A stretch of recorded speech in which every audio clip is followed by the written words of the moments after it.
Hoy día, 9 de cada 10 policías patrullan sin radio.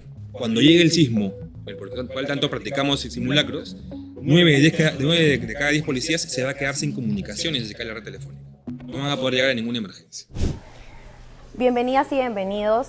Hoy día nos encontramos con Nicolás Ceballos. Él es viceministro del Interior y también es director de Asuntos Públicos del Instituto de Criminología.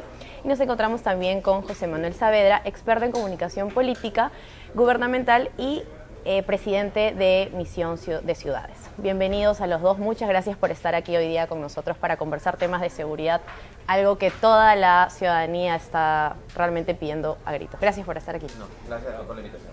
Perfecto. Bueno, tenemos un nuevo presidente, contra todo pronóstico, vamos a decirlo así. Tiene ya, hoy día cumple 5 días y está reunido ahorita con los alcaldes, ¿no? Tratando de recoger lo que la ciudadanía está tratando de decirle en relación a diversas problemáticas que pues ha traído este gobierno, pero que también siempre nos aqueja.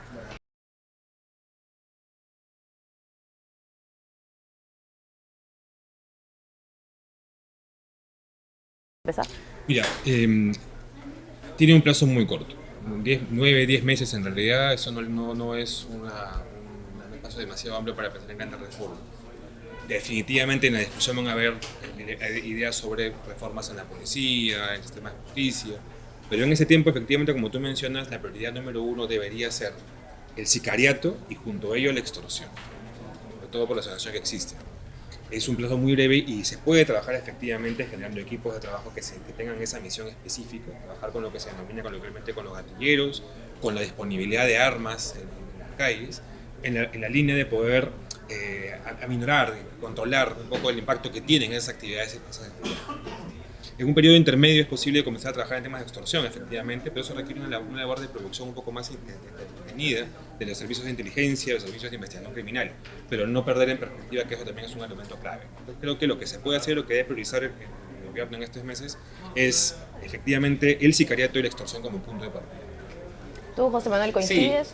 Sí, no. Un poco para complementar lo que ha dicho Nicolás. Efectivamente, el presidente tiene que demostrar en estos meses solamente un resultado, que es la disminución de la extorsión y por ende del sicariato, porque está asociado, ¿no? El que no cede a las extorsiones, el que no paga los cupos es asesinado. Entonces, sí es importantísimo que se centre en fortalecer los equipos de inteligencia para poder desarticular estas organizaciones que están operando no solamente en el tema de transporte, en el tema de espectáculos. Hoy se encuentran presentes ya en el deporte, porque hay ligas de fútbol, Liga 2 sobre todo, que está siendo víctima de extorsión en este momento. Entonces sí urge tener un ministro del Interior que pueda tener justamente esa capacidad de poder dialogar, no solamente con los diferentes gremios que son víctimas de extorsión, sino también de poder tener una relación con la policía y con la población en general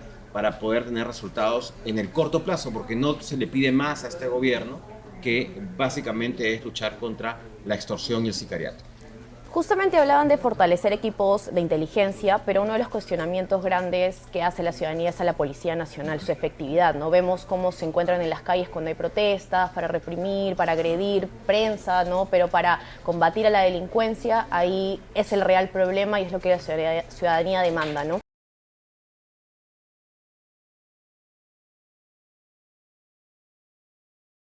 Hay que ser consciente de que cualquier proceso de fortalecimiento, modernización o reforma no es un tema que se puede trabajar en un periodo muy corto. De hecho, en el periodo del presidente Sagasti se inició un proceso para sentar las bases iniciales, eso se trasladó al gobierno siguiente de Castillo, pero no se pudo, no hay mucho que comentar al respecto porque no se puso en marcha. A pesar de que se hizo mucho y fue la propia policía la que definió sus prioridades, sus proyectos, sus presupuestos. No es que se inventó la pólvora, sino que la policía mismo hizo ese trabajo, además se trajo cosas que ya habían avanzado previamente.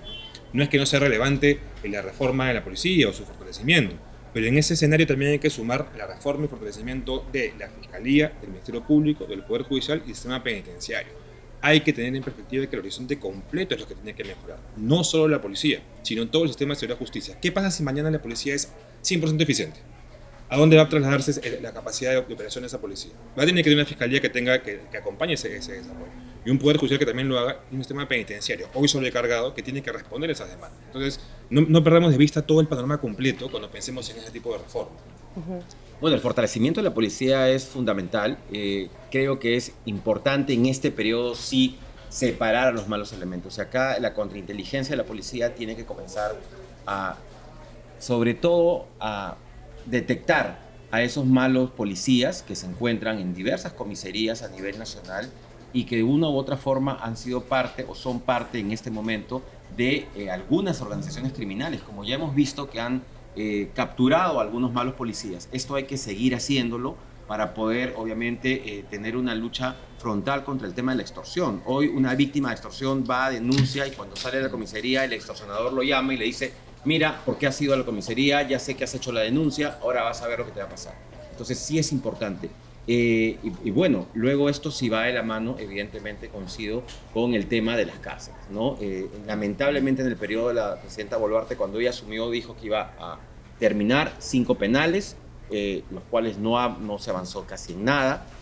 Uno es el ejemplo del tema de Ica, que está paralizado, que recién lo van a poner en marcha y bueno, se pasaron todo el gobierno pensando si lo iban a reactivar o cómo lo iban a hacer, pero sí es fundamental tener cárceles. Bueno, con el tema de las cárceles que lo han mencionado, muchos políticos tocan este tema y justamente hacen referencia a Bukele. De hecho, hay muchos candidatos, alcaldes que han hablado con ahora Gerí y le dicen, ¿no? El presidente tiene que tener mano dura, tiene que imitar el modelo que tiene Nayib Bukele en El Salvador con esto de las megacárceles. Si bien es cierto que parte de un tema de que hay un hacinamiento, también es necesario entender que en el INPE hay un sistema de corrupción, hay un sistema total, ¿no? No hay prácticamente nadie que ordene qué ocurre dentro de los penales, celulares, equipos, todo, ¿no? Y creo que, a opinión personal, lo que quiere el presidente es decir, yo estoy haciendo mi trabajo yendo, ¿no?, a los operativos, participando. Hemos visto que casi la primera acción que ha hecho públicamente es ir a los penales y participar de estos mega operativos.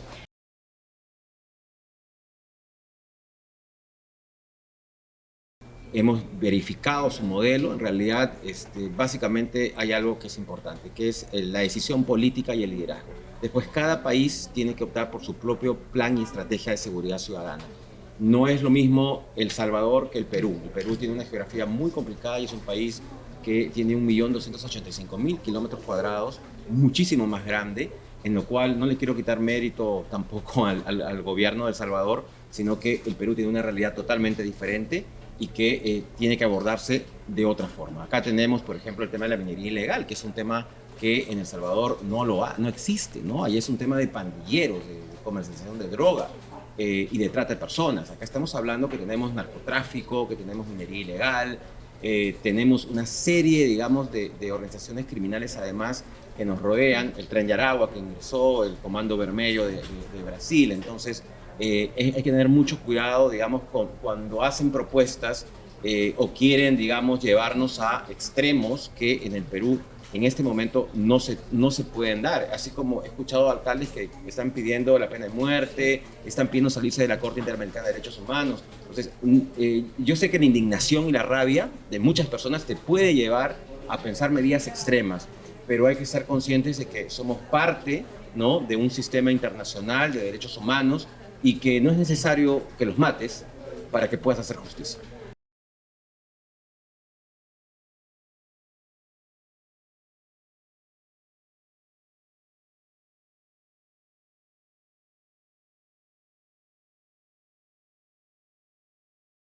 Tienen que saber en realidad quiénes son las organizaciones criminales que están dominando sobre qué zonas.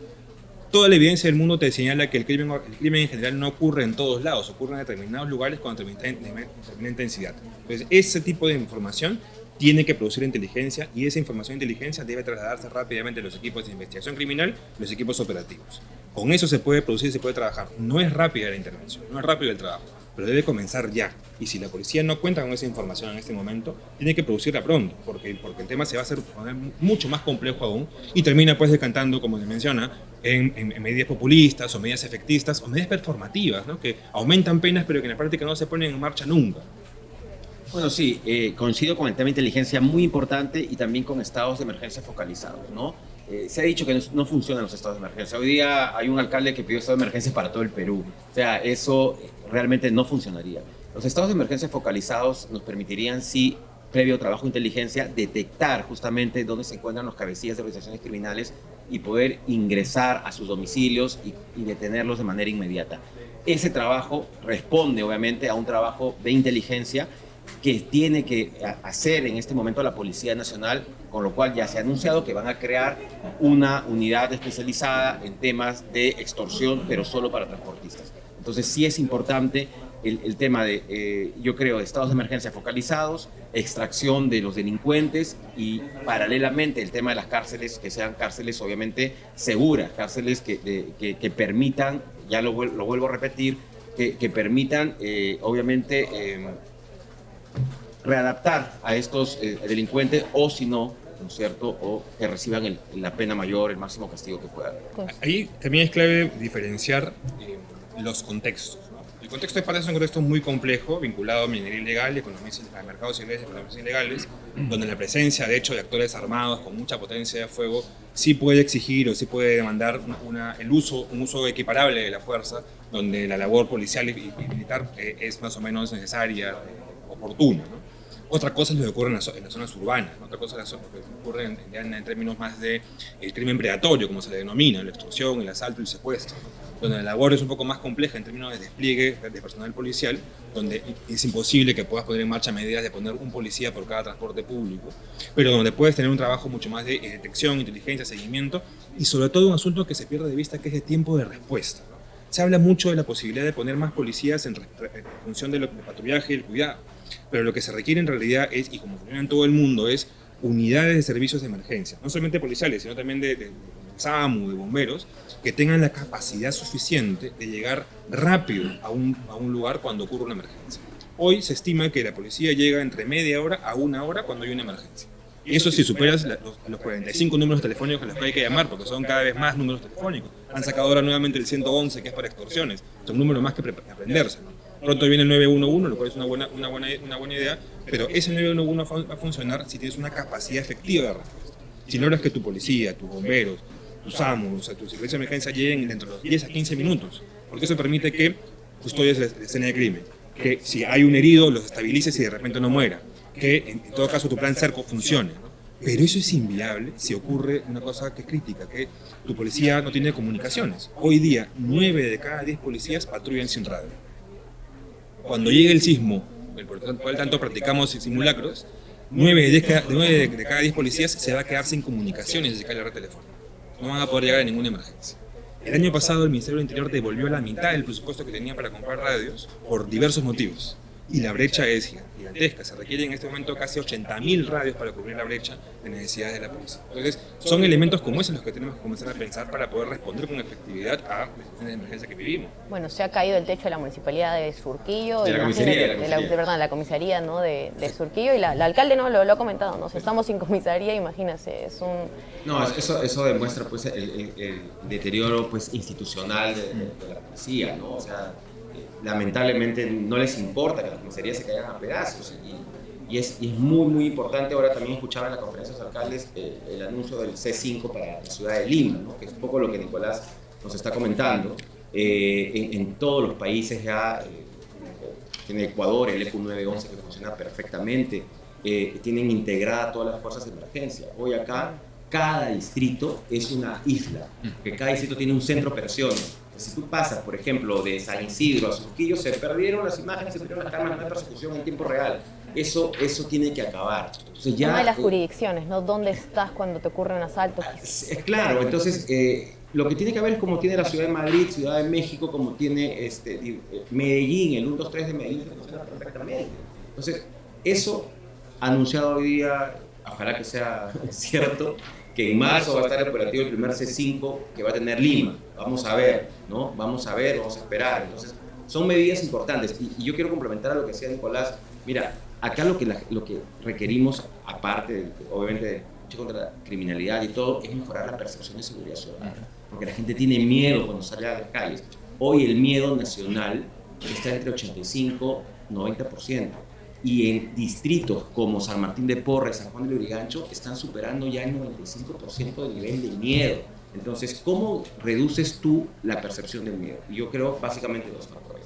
Uno que mencionaba Nicolás, el tiempo de respuesta. Cuando tú más rápido tienes a una persona y llegas en 2 minutos, que es lo ideal, llegar en 2 minutos a una emergencia, hoy día, ya lo dijo, demoras media hora y a veces ni llega, ¿no? A veces ya no llega porque pasó la emergencia y no tiene sentido que venga. Entonces, es mejorar el tiempo de respuesta, pero también de la mano hay que disminuir el índice delictivo, ¿no? Y para disminuir el índice delictivo estamos hablando nuevamente del sistema de inteligencia, que tiene que estar presente y tiene que tener además la logística necesaria, o sea, tienen que tener equipos, tienen que tener preparación, tienen que tener los uniformes, en otras policías, todos tienen un bodycam acá. Eso recién hoy día lo veo que los alcaldes están metiendo. Ecuador lo tiene hace más de 8 o 10 años, igual que otros países de Europa. Acá recién ha llegado como la novedad, entonces tecnológicamente estamos atrasados y esto yo creo que hay que ponerlo en agenda para que el próximo ministro, si bien no va a poder lograr todas esas cosas,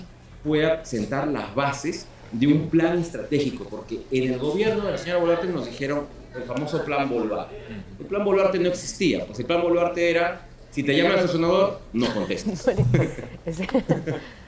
Y permítame sumar una cosa de lo que menciona Manuel, que es importante, ¿no? Claro, hoy día tenemos la reunión de los alcaldes con el presidente, ¿no? Y claro, son los alcaldes diciendo al presidente qué cosas necesitan. Las municipalidades y los gobiernos regionales tienen marco presupuestal y tienen recursos para invertir en ese cierre de brechas. Tienen la plata ellos, además tienen el programa presupuestarios para hacerlo. Entonces tienen la capacidad de hacerlo. El tema es que se pongan, que tengan el objetivo claro y entiendan que su labor puede ser la de ponerle radios, vehículos, cámaras, equipamiento a que su policía funcione, para que se comunique adecuadamente. Tienes regiones como La Libertad, por ejemplo, donde el 100% de unidades no tienen GPS, pero el 95% de los patrulleros no tienen radios. Entonces tienes ese nivel y estamos hablando de la región en este momento más complicada del país por diversos motivos, ¿no? Entonces, efectivamente, es bueno que los locales le comuniquen al presidente qué se necesita, pero ellos tienen cómo invertir en estos temas. Ellos tienen recursos y quienes lo han venido haciendo han tenido buenos resultados. No menciono nombres porque después se va a tergiversar pero hay 4 o 5 alcaldes que han entendido eso. Que Rafael López Aliaga ha renunciado con 25 promesas incumplidas, ¿no? Y con una percepción de inseguridad total en la capital también, ¿no? Sí, lamentablemente sí. En todo caso, hay ejemplos de sobras con alcaldes y gobernadores que han tomado la decisión de apoyar a su policía y han tenido resultados bien positivos en sus jurisdicciones.